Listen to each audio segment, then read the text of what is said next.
আপনারা দেখতে পাচ্ছেন একটি এতিমখানা মাদ্রাসায় সুন্দর মনোরম পরিবেশে বাচ্চারা লেখাপড়া করতেছে।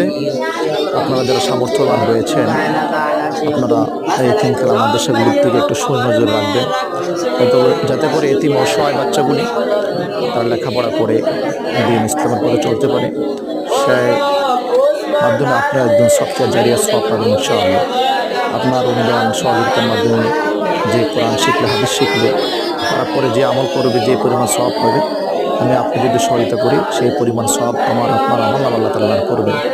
তো এই সুন্দর মনোরম পরিবেশে বাচ্চাদের পাঠদান করার জন্য যারা সুযোগ করে দিয়েছেন, আল্লাহ তাআলা তাদেরকে আমার রোজগারে বরকত দান করুন, ন্যায় খায়ের দান করুন, সর্বদিক দিয়ে তাদেরকে আল্লাহ তাআলা হেফাজতে রাখুন, দুনিয়া এবং আখিরাতে